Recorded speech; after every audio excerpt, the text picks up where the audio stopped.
different. Hey guys. Hey everyone. We're a little bit late. Not too bad though. I thought I was gonna have to come on here and reschedule, but we worked it all out. That's my fault. I apologize. I did tell you that I don't do lives, but I've been doing them a little bit more. But that's okay. Let me make you feel a little bit better. So I think it's important for me to let everyone know that my body wasn't feeling that great. I don't know how your experience was coming off of whatever it was that you were on. I think you had mentioned you were on Xanax, but the withdrawal to come off of no, that was never a thing for me. That was not you. Okay. Well, the withdrawal coming off of what I'm coming, my body still is, suffers, like it's bothersome. So I will take like a piece of a gummy from time to time. Like I'll bite off gummies, and I may or may not have bitten off a little bit more than I probably should have today. So, I just letting everybody know. Hey, Jason. So I'm excited to have you on today, Robert. Likewise. First, like I said, I apologize for saying that it was going to not be live, but it's all good. We're just going to go with the flow. I'm excited to hear your story today. I don't know why I thought that I don't know why I thought that Xanax was your journey, but no, thank goodness, no. Because okay. All right. I got a sense of how tough that stuff was. Yeah. Okay. Well, let's get into it because sure. Absolutely. Yeah. Sure. You want to ask me questions or? Yeah. So I mean, let's talk. So this is Unveiling Addiction. So we kind of talk about addiction. I know we're going to get into your music. I know that you're a musician. Right. I love I know one of your songs. I haven't gone through your YouTube. I do apologize. We did kind of throw this together a little bit last minute. So I'm sorry if I didn't do the digging on all your stuff. I'll let you kind of plug that at the end. Sure. But I kind of just wanted to dig in a little bit about your journey. If I'm not mistaken. Absolutely.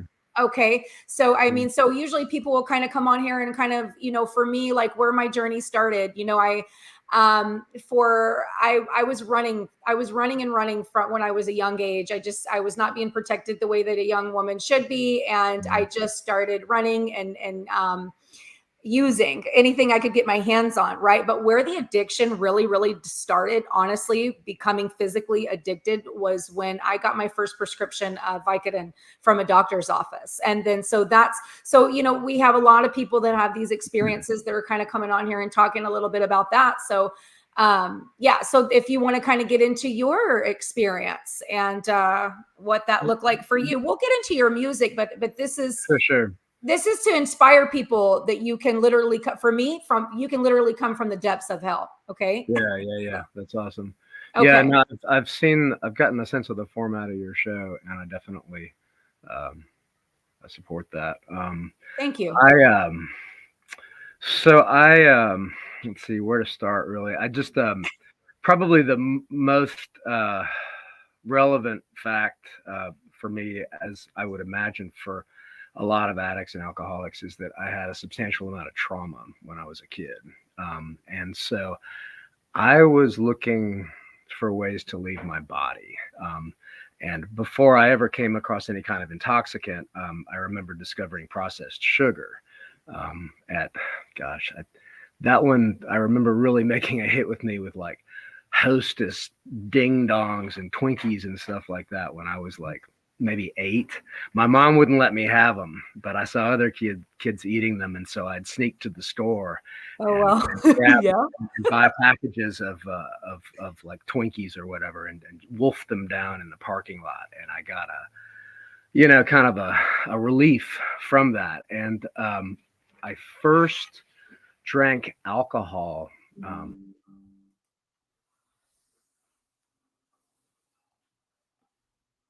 Oh no. Ruh-roh. Well, we'll say hi to some people in the chat. I'm sure hi, Doc Holiday. Good to see you. Thank you so much. Oh, there he is. Yeah. Oh, yeah. I think I might have to. It's okay. I'm going to have to move. We like cliffhangers.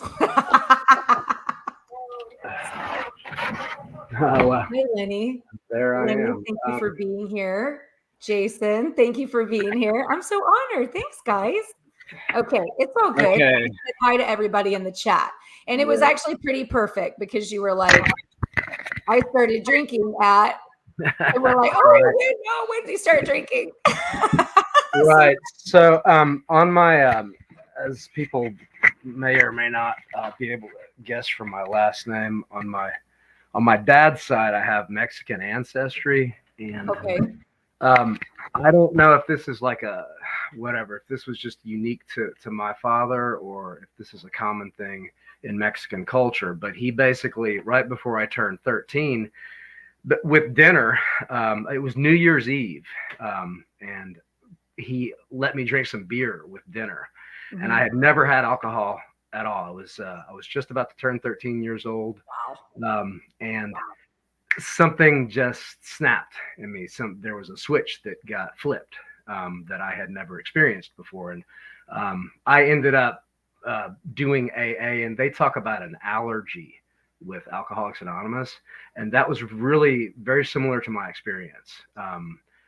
It felt like, I used to think of it as like a bug, like a virus or something inside of me that got activated whenever I put alcohol in my body. Because that first time that I drank, I got just, stumbling, puking, blackout drunk. Yeah. I ended up drinking. I started with beer, and I ended up that night drinking tequila, and I was like so radically hungover the next day. And all I could think about was the next time I was going to be able to drink alcohol. You just reminded me of an experience that I had. I'm actually kind of, well, I mean, it's not that great, but you reminded me of my own. Same thing for me, but the difference was, so the same thing for me. The first time I remember I went to a keg party and I got sloshed. I mean, I got sloshed, and I got so hammered, like I threw up all in my hair. I threw up everywhere. I went to cheerleading practice because I was a varsity cheerleader. Like, I didn't even shower. and she made me run a mile, and then my coach was like, made me, because I was the most powerful tumbler on the squad, right? And so she was like, she told me, round off, backhand, spring, back, tuck, like no stretching, no nothing. I was hungover as shit. It was horrendous.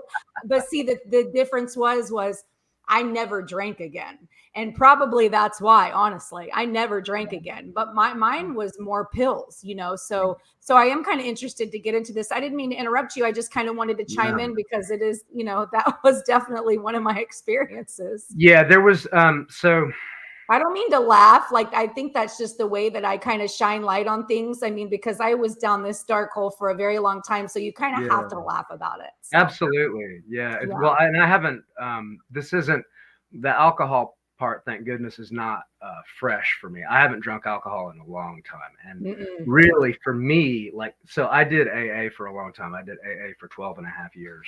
Oh. And it was super useful for me. Okay. Really sincerely working the steps was indispensable, I would say. Okay. Like for pretty much all of the subsequent spiritual development that I've done, in fact, because like in my experience, the steps are just a great technique for sort of self-mastery, spiritual ownership, however you want to look at it. But my first step was ironclad. The first step, when you say, what is it?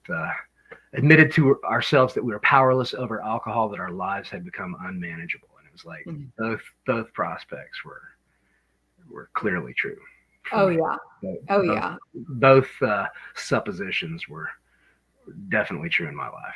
I know the steps have impacted. It's helped quite a few people, I know for sure. Yeah. It's just everybody has their own, whenever it's time for them or whatever. And it just, I don't know. I never, you know what it was? Like, I went to rehab a few times and I didn't work the steps. That's just it. You know what I mean? I did half. It's not fun. It's not fun. So many people peel off. They're cool with the first three, because those are like, well, number one is obvious. Like, if you're in the meeting, like, hopefully you're ready to do the first step. And then 2 and 3 are actually kind of nice. Like, oh, I'm surrendering myself to this higher power, and it's kind of, floaty and fun. And then you get into the legwork, with writing down, wow, all this stuff about me that really sucks, like, So it's not fun. So you've been free and clear a lot longer than I have. I mean, I would say mine's like about 5 years, maybe Mm, 5 years for my own self, and for me, right.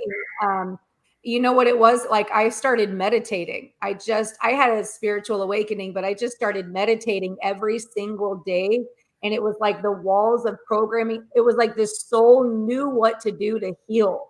It knew what to do. And there were times that I would like lay there and meditate and like cry because of Mm-hmm. everything that I had put, like it was just kind of connecting with myself and telling myself I was sorry. And I don't know, it was very powerful. And this process went on for quite some time.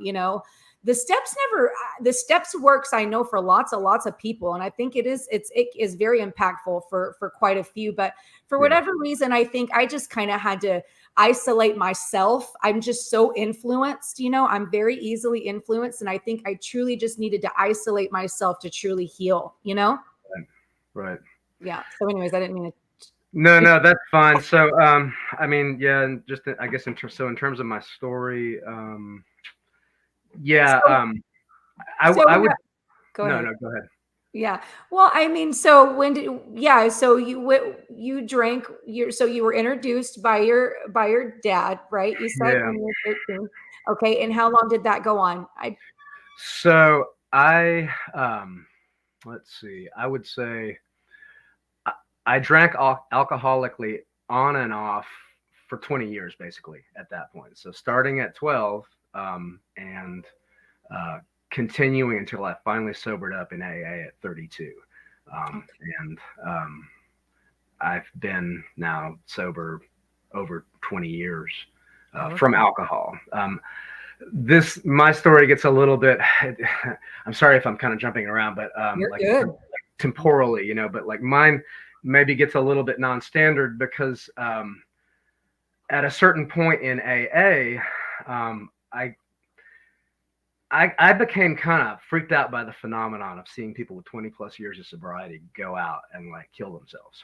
And I was like, what is going on here? What is this program missing? Because I really I adore the steps. I believe that they're completely divinely inspired. I think Dr. Bob and Bill Wilson were clearly in contact with Source, with God, with the Holy Spirit, with however you want to look at that, when they received those steps. And in fact, what they did was based significantly on the Oxford groups, which had come earlier in the 20s and the 30s, which were also having success sobering people up with God, basically, Oh, well. Okay. with spirituality, a spiritual solution to this, spiritual problem. And I think that was a tremendous insight that they had, that it is a spiritual problem at its core. And I got a ton out of the meetings, out of working the steps, out of being a sponsor. I helped bring a meeting to a jail. I'm from Austin.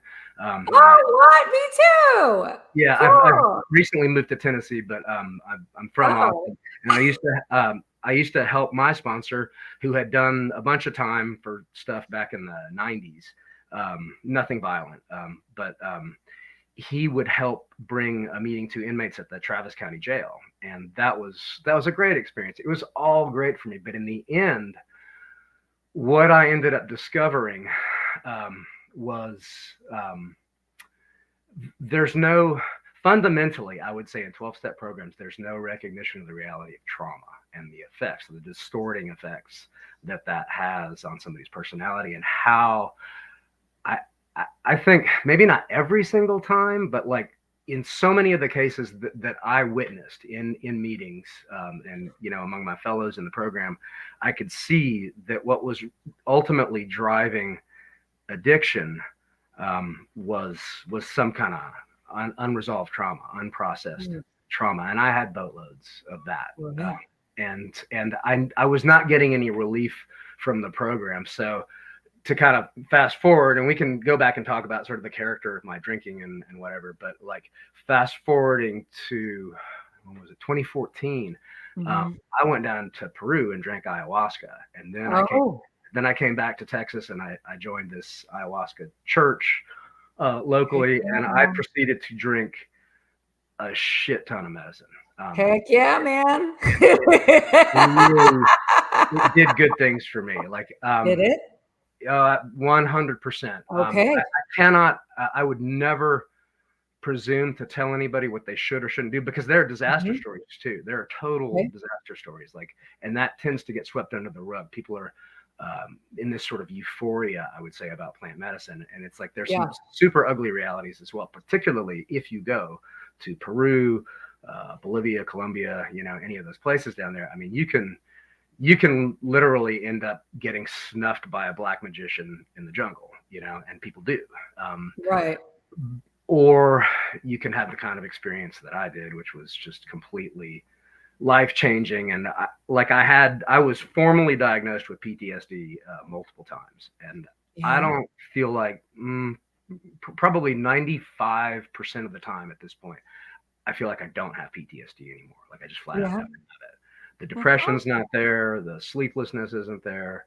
And I know it's because these plants just totally rewired me. So that was huge. And it made me, unfortunately, in my experience, AA meetings are not hospitable places to that revelation at all. And in fact, if you go do what I did, then you're going to be treated like the guy who just relapsed on meth or whatever. And you're going to have to grab a desire chip. And I was like, I'm not doing that.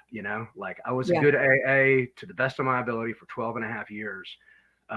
But I was not going to pretend that I wasn't having the experience that I was having. So I kind of ceased that program. Oh, wow. I ceased having any involvement with it, which has been really a bummer hole in my life, because I miss going to meetings and stuff, but I didn't want to feel. I have this personal policy of I have a policy of rigorous personal honesty. I saw the advantages of that while I was in AA. And it starts with the inventories, and it goes through like making amends and stuff.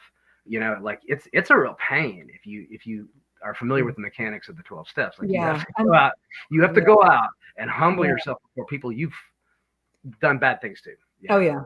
And it's not any fun whatsoever. But I ended up finding that policy is it's indispensable. It's indispensable if you want to have a decent life. And in my case, if you want to not have sort of the compulsion to drink, which for me is tantamount to suicide. If I pick up a beer and start guzzling it, like, all bets are off. I've been and one of the things that's really freaky that you see in the rooms is that when people relapse, so they say, that because alcoholism is a progressive disease, basically it's working in the background the entire time. It's like in computing, it's like a background process. It's happening the entire time. So you could have 20 years of sobriety, 25 years of sobriety.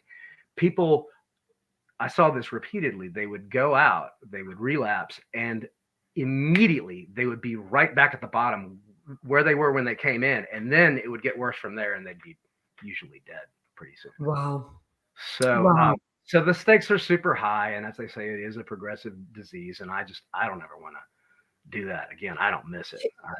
Can I ask you a question about your experience with ayahuasca? Because I've heard, I want to experience this. I'm a little bit nervous too, but I will say this, when I had my spiritual awakening, I was feeling very, very compelled to do mushrooms. And I had an acid trip when I was like 16 years old that really fucked me up, where I'm like, wanted nothing to do with anything that, I just felt like you had an acid trip. I mean, do you know that it was LSD 25?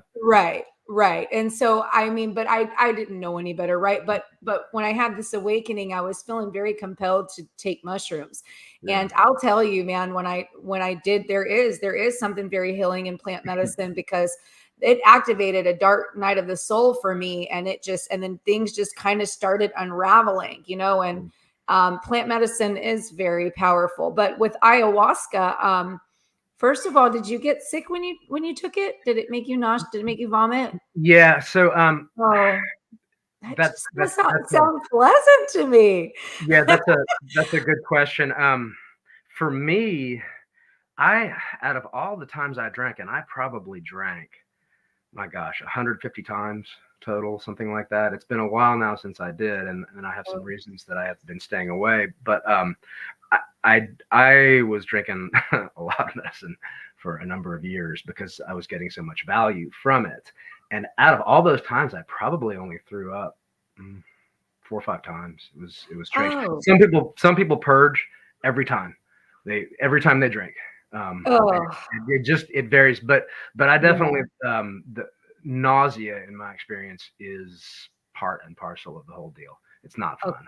Like yeah, it's yeah. not a pleasure cruise. It's Because not a let me pleasure cruise at all. No, no. Well, because I like so there's different strands of mushrooms, and I'll say like the penis envy strand makes Mm, me sick. It makes like I had to really be careful with those with that, but mhm.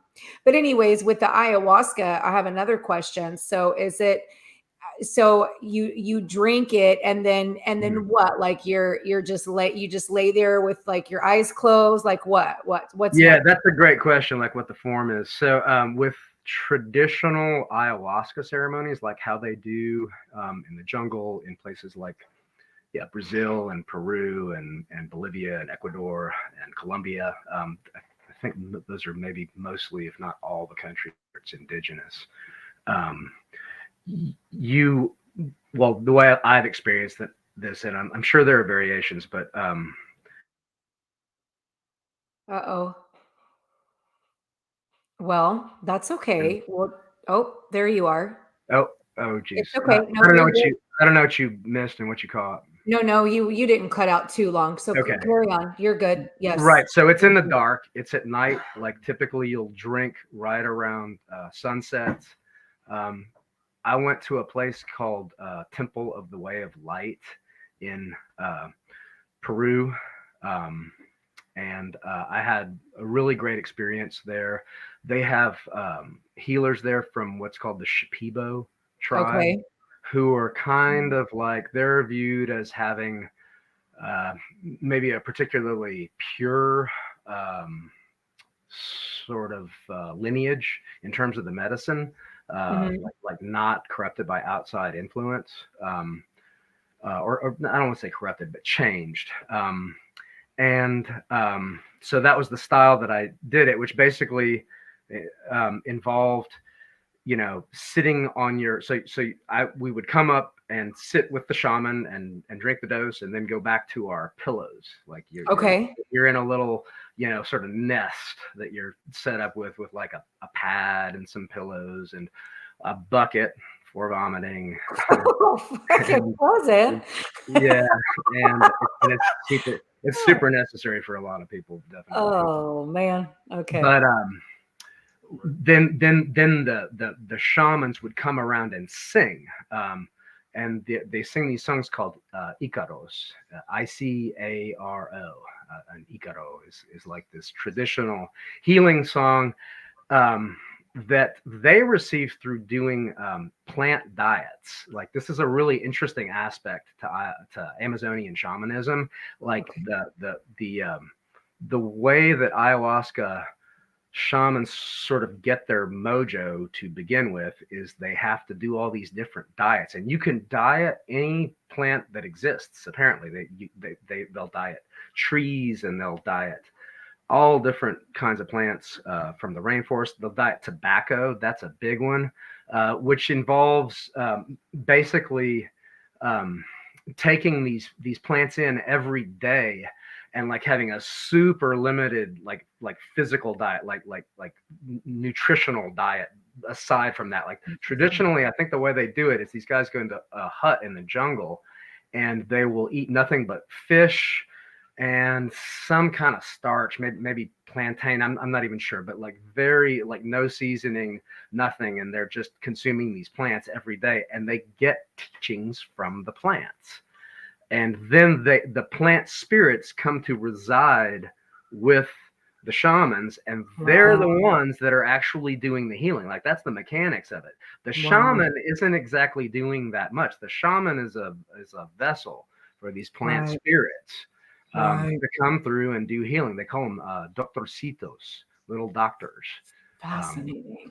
And those are really the I would say the change agents in that lineage, in that type of medicine work. So that was the first type of medicine, the first type of ayahuasca work that I did. But then I came back and I joined this church that's actually called the Santo Daime, which is from Brazil. Okay.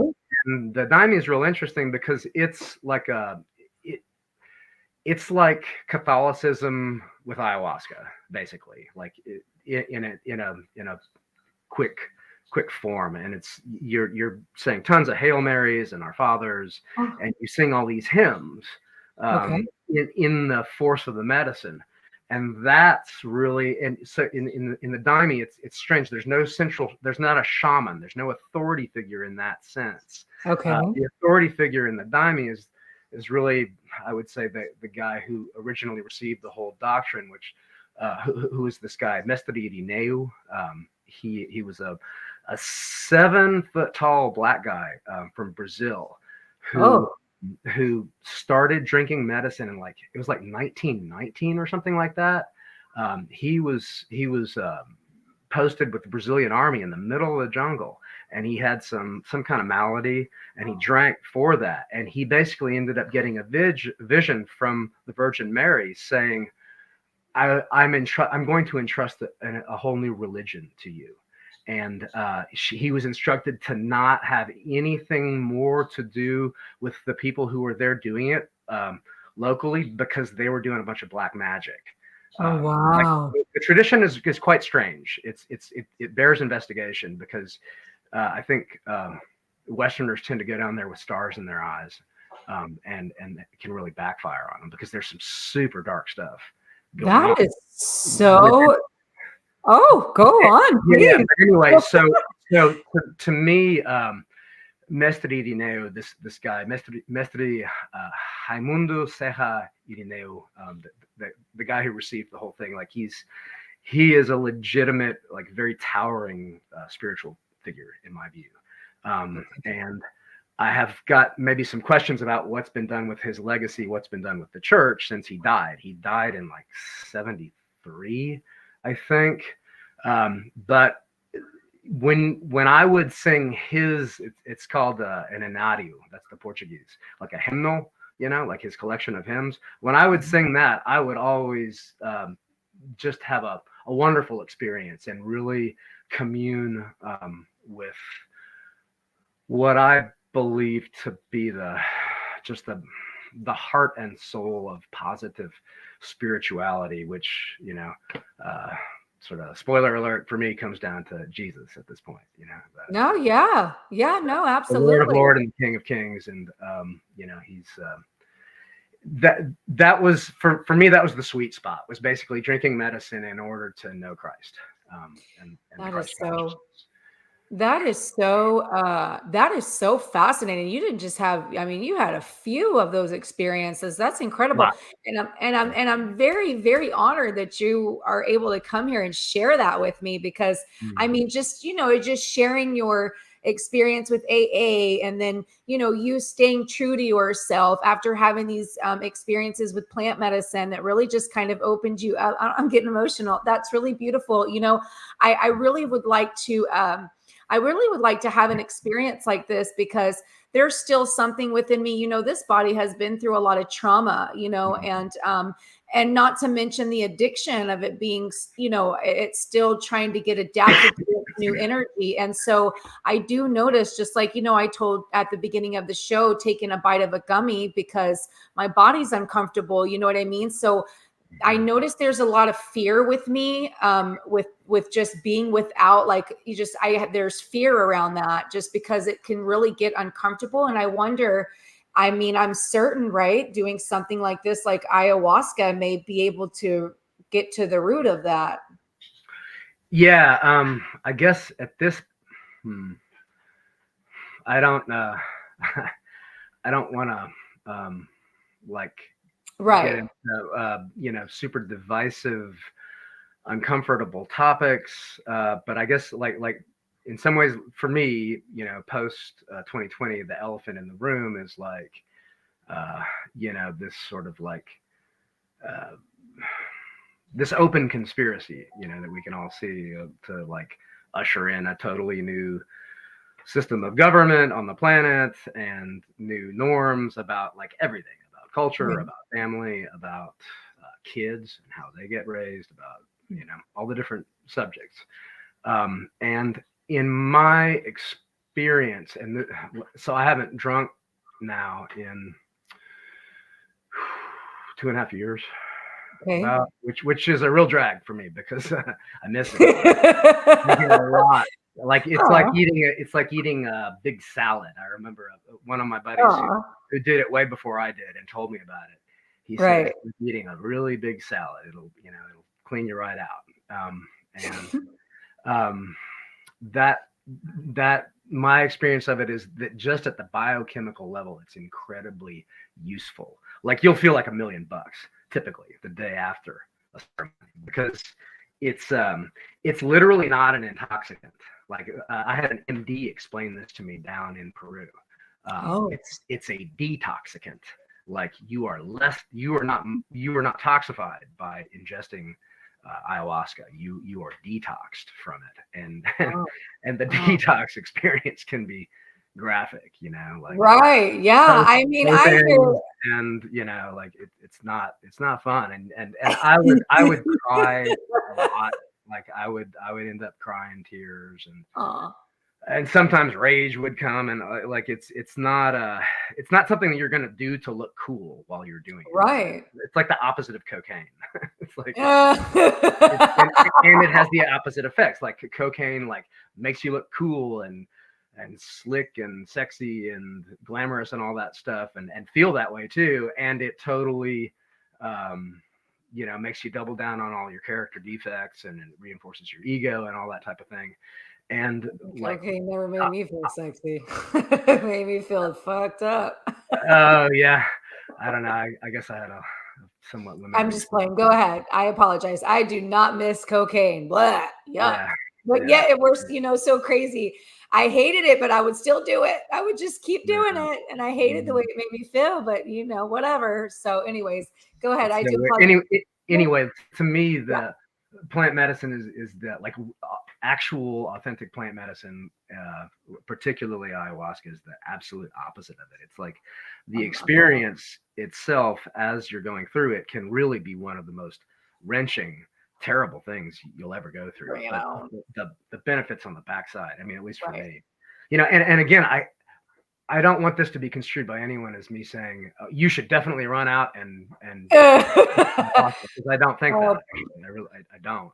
I think if anybody's gonna do it, they need to proceed consuming it with a lot of prayer and meditation, right, and setting intention and just being honest with yourself about what it is that you're actually after out of the deal. But so when I went down to Peru, at that point, I had what was she? A 6-year-old daughter, and I didn't want to take myself through suicide. And it was coming down to that kind of a wire for me because it was like, okay, I can't really keep going with all of this stuff percolating, from my past and having no way of purging it, of expunging it. And so I needed help, and I went with that type of a motivation, as opposed to say the motivation of like wanting to have some cool experience, like you're going to Disneyland or whatever. Like I was rewarded in proportion to the purity of my intentions. Okay. Yeah. Yeah. Okay. Dag nabbit, I had it right on my mind and it flew away. It was funny because the whole time you were talking, I kept reminding myself of what I was going to ask you next. I kept reminding myself. And then the minute that you stopped, I freaking forgot, dag nabbit. I do agree with you.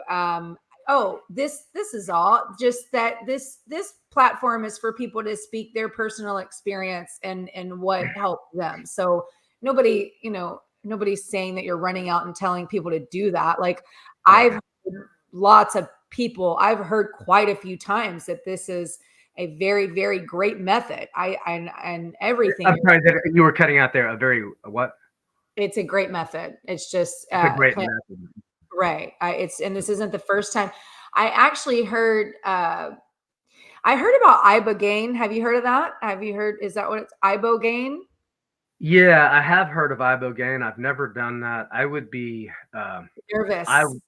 I'd be very nervous about doing that. Yeah. I would counsel extreme caution to anybody thinking about that because you can actually die Yeah. Oh wow. on an Okay. ibogaine trip, and it ends up. I forget whether it's like 1 to 3 or something. Like it's the crazy thing to go through. Like an ayahuasca or Daime trip will be Total different. 4 to 6 hours, 4 to 6 Right. hours, something like that. Like it's pretty clean, and it comes you come off it real clean. It's very different with ibogaine, but and this is maybe the like whatever's sort of the one major countervailing factor I'd say, like if people are hooked on opioids, apparently ibogaine is crazy effective at physiologically basically interrupting that pattern so Yeah. that you can short circuit Yeah. the withdrawal, and so that's intriguing to me. I didn't happen to suffer from The heroin. withdrawal aspect of Well, it. Yeah. I wasn't hooked on anything like that, thank God. Right. But Right. apparently that's a thing. I But saw.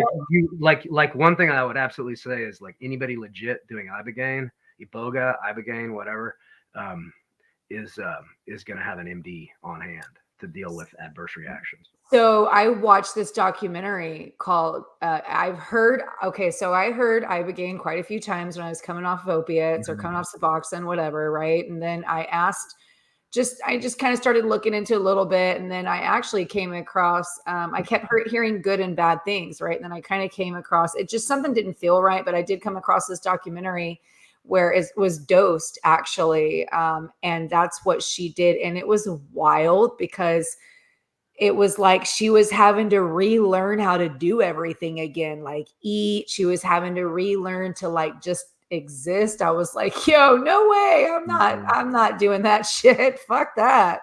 Yeah.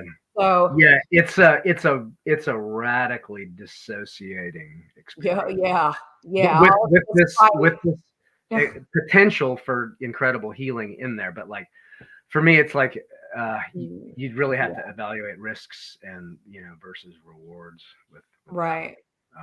but So I'm gonna just there's a question here. Any tips for someone who's not able to break through no matter how much DMT they attempt? I'm not sure I understand what you're asking. Break through to what? Like and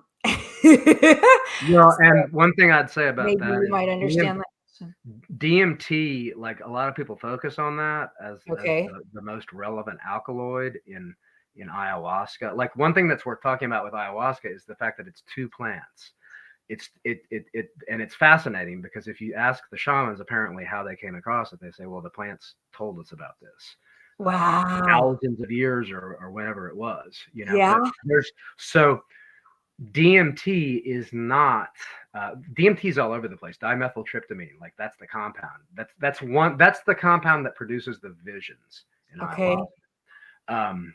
But that's really only half the story, and it's not even half the story. It's like some percentage of the story because you've got a bunch of other compounds. So that the DMT comes from the leaves. You've got the vine and the leaf, in ayahuasca, and they get brewed together for like I don't know a day or something like that. And there's a whole bunch of intention that gets put into the brew. The fascinating thing about it is that what's in the vine is called what is it? MAOI, a monoamine oxidase inhibitor. And that basically it neutralizes this stomach acid that keeps us from tripping all the time because DMT is a super common compound in the environment.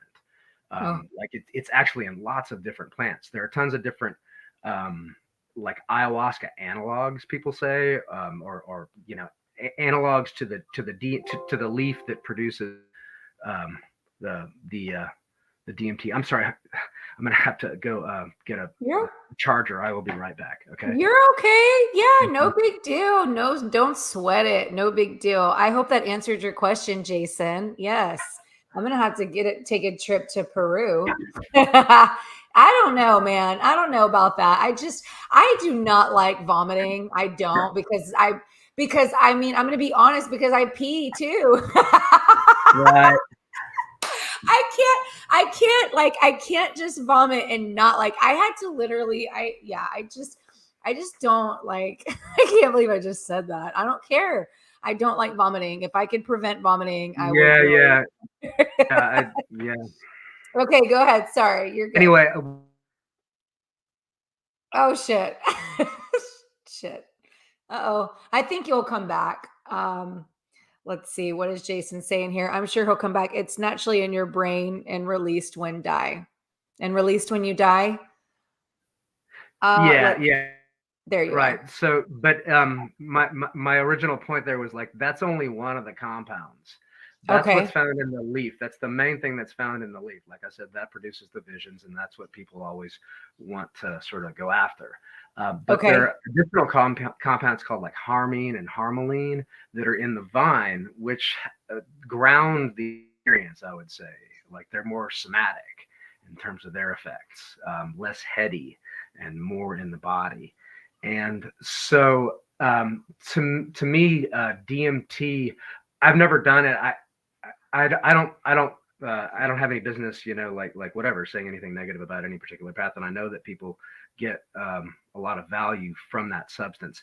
Mm, I haven't really felt the urge to do it because to right. me, DMT is a subset of the Yeah. actual ayahuasca experience. It's not interchangeable. Yeah. Um, That resonates with me too. you know what I'm Yeah. saying? That Like resonates. Yeah. it's what Western science always does. It's like you don't have the coca leaf, you have cocaine. You isolate the derivative that's like the purest chemical form, the alkaloid, and you think that those things are interchangeable, but they're not. And nature has a wisdom that I tend to want to respect. Yeah. Um, oh yeah, absolutely. Absolutely. I was just thinking, I kind of wandered off and thought, I remember doing what is DMT is what they told me it was, but I don't think, I don't think that is what it was. I had a little interesting experience. It didn't last that long. And it didn't sound like anything that anybody else have experienced whenever they've done that. And DMT kind of makes me a little bit nervous too, just because I don't know. I like to kind of have control of what I'm doing. And I just hear that you just kind of, you just kind of venture off when you do these things. So, but I really would do ayahuasca because I know it's super healing. I mean, I don't know. I'm telling you, the only thing that would keep me from it, like I said, is I just don't really like to vomit. I just don't. Yeah. I just can't do that because it's not just vomiting. So, anyways, we'll quit talking about that. Let's see if anybody else. I saw here someone said I also healed through meditation after bedridden from pain and illness. Meditated hours a day. After 5 years, I healed enough to get out of bed. That is so beautiful. I freaking absolutely love that. I know it seems so cliche, and I meditate like in a cliche way too. Seriously. I especially at the beginning of my spiritual awakening, I sit with myself. I literally just sit with myself. At the beginning, I use like music, just because I'm getting back in that. But then you eventually get to a place to where you want nothing. You just want that connection with yourself and nothing. So, anyways, thank you for sharing that with us. I appreciate that. And so let's get into a little bit of your music because I Mhm. heard your music I heard one of your songs on Journey to Truth, and man, when Yeah. I tell you I jammed it over and over, I freaking love it. I That's all. love it. So I don't know much about, I just know the one song, what's trees in the forest, right?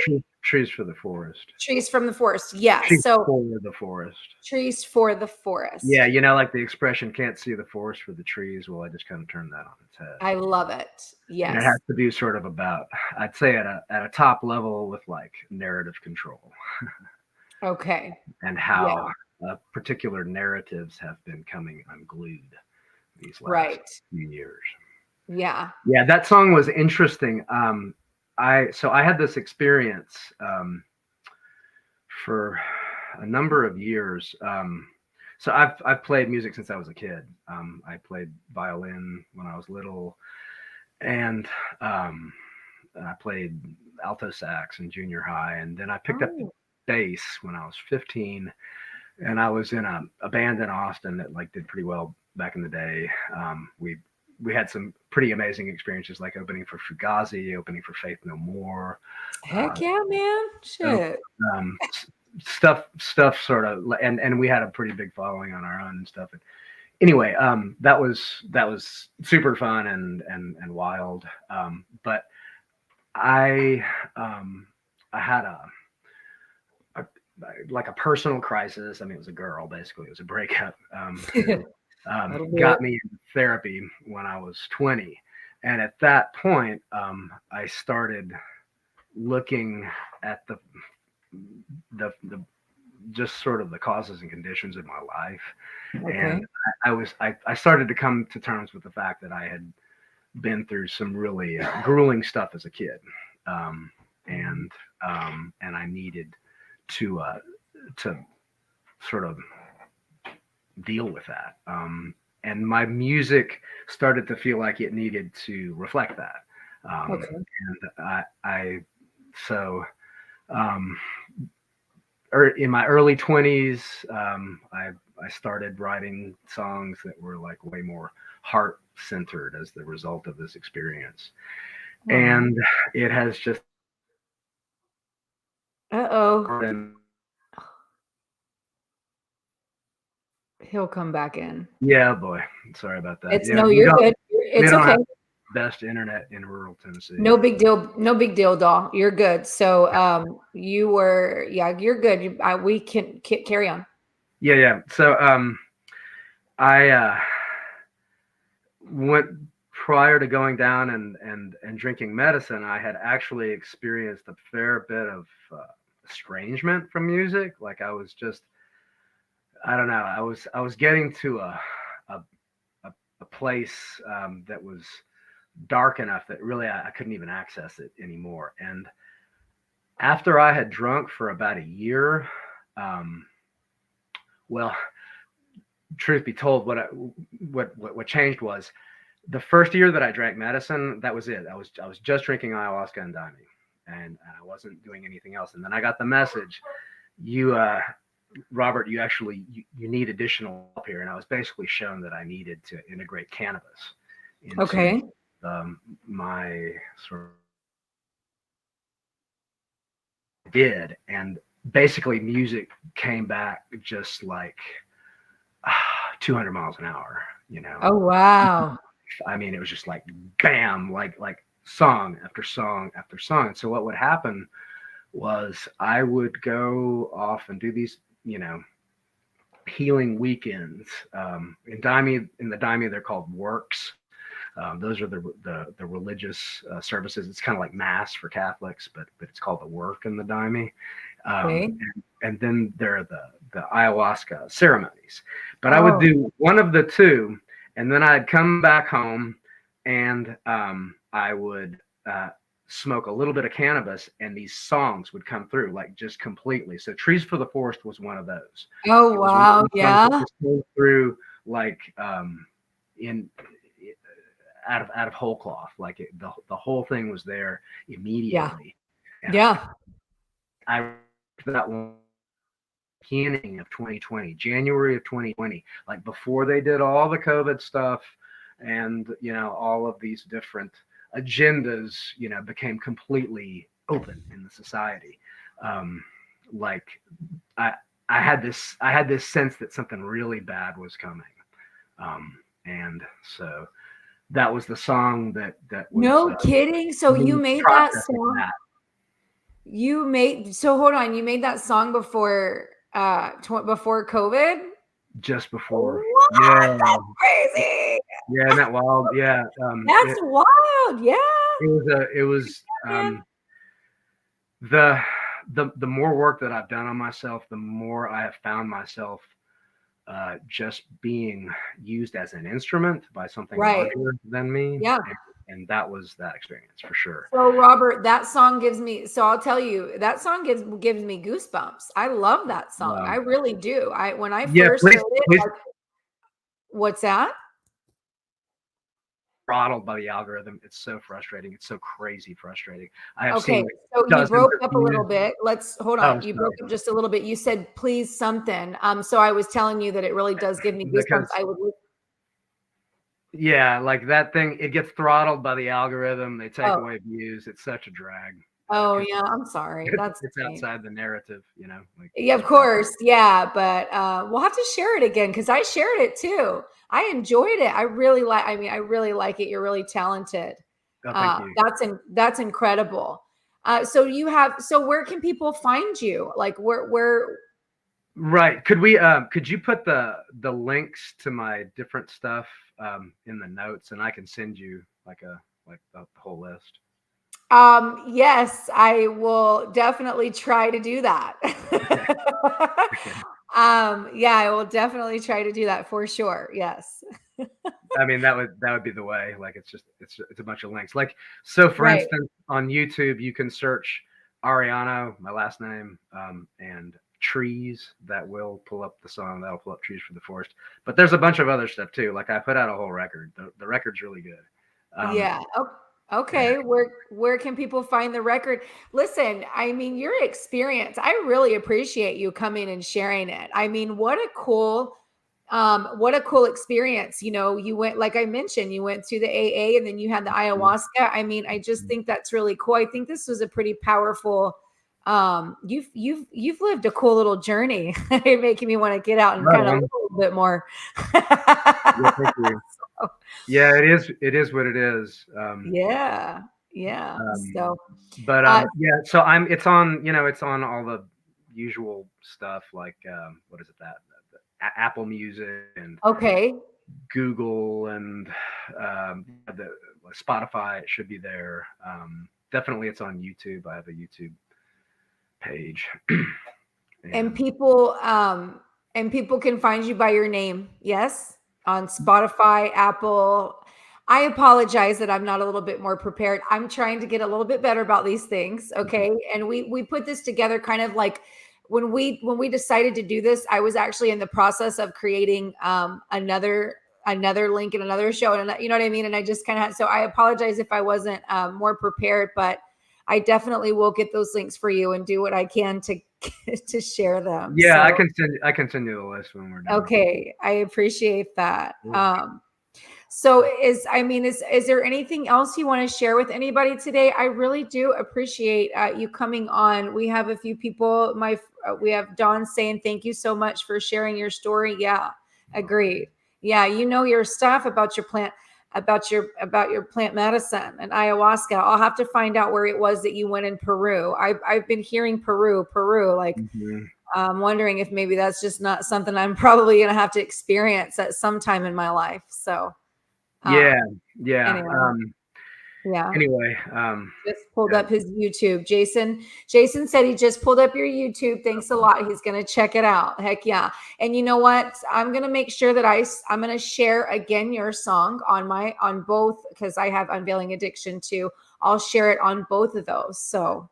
hopefully, yeah, I really like your music. But anyways, I'll stop. I keep taking is there anything you want anybody to know today? Sorry. Um, well, yeah, yeah. I do feel called by my conscience to kind of to have this land, well, where I've landed in my whole journey, which is let's see how to bring this up so that the most people are likely to be able to hear it. I notice a reticence, a reluctance to talk about Jesus, and I no longer agree with it at all. To me, like people from other faiths will look at the West, particularly America, and be like, "What are y'all doing messing around with all the Buddhism and all the New Age stuff when you have got like the master teacher as Yeah. the foundation of your own tradition? Like, why are you ignoring him?" Like guys from India, sincere, yogis and whatnot, they can't understand it. Right. That's pretty much the view that I've come to have as well. So like for me at this point, if I had to choose Jesus without plant medicine versus plant medicine without Jesus, there's no question which one I would choose. I'd choose Jesus without plant medicine, because that's to me, he's the source. He's the source of every good thing in our tradition. We like, if you look at the history of our species, we've been so broken, and I've gotten so much. I don't know if y'all can see this. Here. Oh, heck yeah, man! Yeah. I worked. So here's the cool thing. Here's the cool thing about that video about Trees for the Forest. I worked with Tyler Kiwala on it. Great guy, freaking great guy, and like fantastically talented videographer. Really, Yep. Tyler on that. Yeah. But Journey to Truth, JTT, any number, like we've all had this experience, right? I'm guessing with your audience of like, doing research on the internet that basically ends up indicating that we've been lied to about everything. Like that's the short story, that's the short version of the story. We have been lied to about freaking everything, all of it. It's all a freaking lie. None of it's true. None of it's true. And the JTT, Journey to Truth, was a really big part of my sort of unraveling a lot of that, particularly stuff around the secret space program, because that, like, if I were to counsel normies to get into one topic, that would be it. Check out the secret space program stuff. Heck yeah, man. There's clearly a fire with all of that smoke. Yep. And like, I'm sorry, but Tony Rodriguez's story it's not refutable. Like that guy has actual proof at this point. And if you'll engage with his evidence, you can't come away with any other conclusion. I'm right there with you. They impacted me in a powerful way too. Yes. But to me, like underneath, if you look at the history of our species, to me it looks like we have had just such a tremendous amount of meddling by hostile outside forces. Like again, that's kind of the short way to phrase this, I think. But like, whether you want to call it archons, demons, reptiles, negative ETs, reptiles, however you want to slice it. You say tomato, I say tomato. Like, it doesn't really make that much difference, I don't think. And to me, what unites paganism is its sort of deification of these entities that are not gods. They're not God. They're not the creator. Oh, you're talking about Christianity. It's the dogmatism that spoils it for people. Yeah. So here's the thing. This has to be acknowledged at the outset. I'm not talking about organized Christian churches. Not one of them. Not the guy with the fish hat. Not all the different Christian Zios. Not denominations. Like doing all the stuff that they get up to. I'm talking about the master, the master teacher who sacrificed himself for us. I believe, like people who aren't Christian don't believe that, but I do believe that. That's what my heart reveals to me, is that the reason that he has had such a totally outsized impact. I mean, really, it's so improbable when you think about it. So this carpenter from Galilee is going to end up at the center of a world religion. Like he gets crucified for sedition by the Roman Empire, and a world religion ends up forming around him. Like, how does that work? It's because at the core of the Gospels, there is this truth. There's no getting around or above or to the side of or underneath. And that is that the master teacher came here and taught us and cured us, and then he got crucified for his troubles. He willingly laid down his life for I think you could say the ascension of humanity, the ascension of the human soul, the oversoul. That's where the whole thing has ended up for me, at least at the current time. No, that's powerful. And I agree with you. And there is something very powerful in using the name Jesus Christ. No, I completely agree with you. And I didn't think you meant the demons tremble. The demons tremble at his name. Period. Yeah. Yeah. They Yeah. don't allow it to be spoken in the Doms. There are That's reasons. what I was about to say next. That's what the next thing I was about to say next. They can't use that name in the Yep. Doms. And why do you think that Fucking is? right. Because Because he's the fly in their ointment.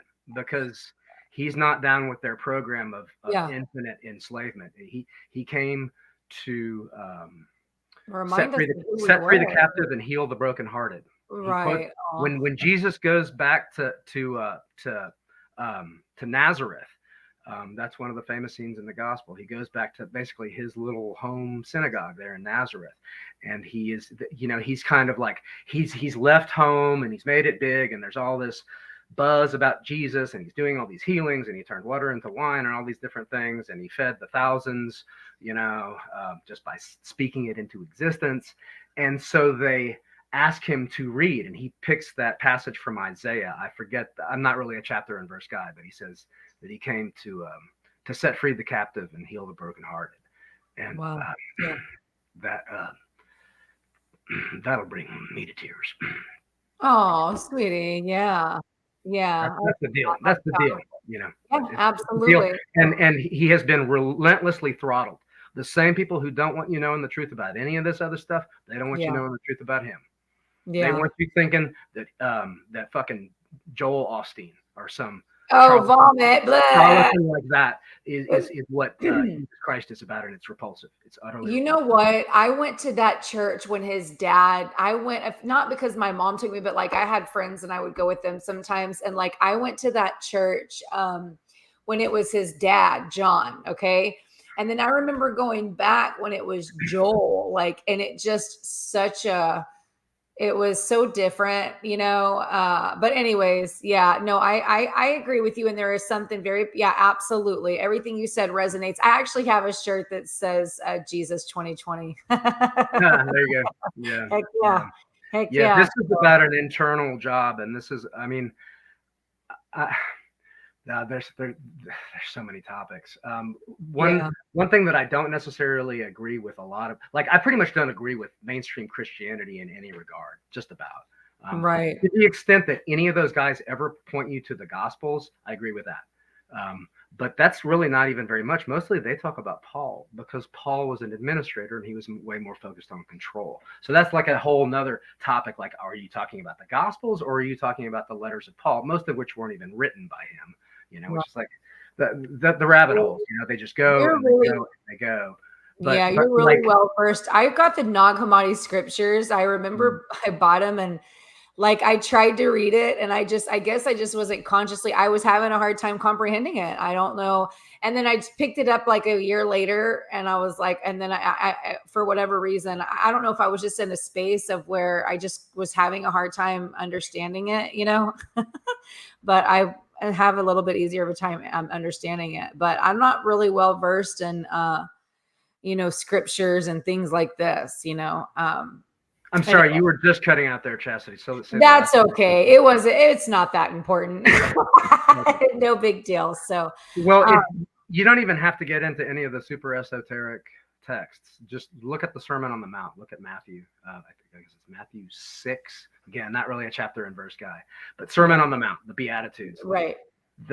Like, just read that. If so many Christians, if they would just put on blinders about all the rest of the stuff and all the prophecy, like Christians want to get so wrapped up in prophecy and like trying to micromanage this thing, like they know the mind of God. I find it incredibly hubristic. I find it just ridiculous, actually. Yeah.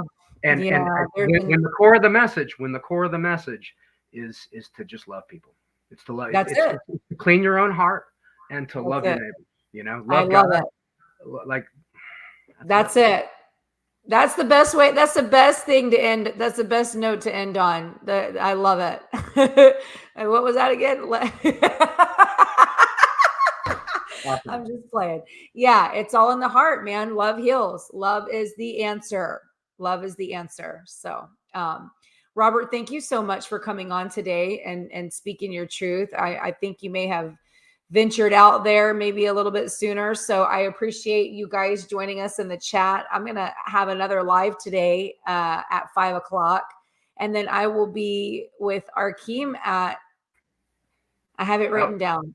Oh, there you are. Well, we're just yeah. I don't know if we're getting special treatment from the power. heck yeah, man, we are. I always do. I had a drone following me yesterday, so heck yeah. I'm serious. I'm so serious. Let me just real quick. So I take these evening walks, and it's funny because I needed to switch it up. Something was telling me to kind of switch it up a little bit. And I had, there's this bench out by these like wooded area that I will just kind of go lay there because there's like trees above me, and I'll just lay there. And I was getting up to walk away, and I just kept hearing me like it sounded like a fucking, sorry I cursed, but it sounded like a fly. I was like, what kind of animal is that? Like I was looking up in the trees, like, what is that? I could not see it. And it sounded like, at the time I was like, because this was yesterday, I was literally like, okay, it's like, sounds like a bug on steroids, right? Because it sounded, you know what I mean? So yeah, then they sound horrible. They sound evil. I didn't even think, I was just like, whatever, okay, whatever, right? So I just kept walking, and then I look up, and I saw that fucker. It was a drone. It was a drone, and the minute that I set eyes on it, it took off. I was like, that shit was so close to me in the woods. It had no business being that close to me, dude. Like what? I was like, and then when I got home, I just happened to turn on YouTube, and Robert had somebody on about targeting, blah, blah, blah. And I'm like, well, you know, whatever, fucking weird shit. So anyways, all right. Well, I hope everybody has a wonderful rest of your day. Happy Saturday. It's a beautiful day here in Austin, Texas. And I hope it is there too. We'll see you soon. Thank you, Robert, for coming on today. I really appreciate you. All right, babe. You have a great day. All right. Bye-bye. Okay. Bye, guys.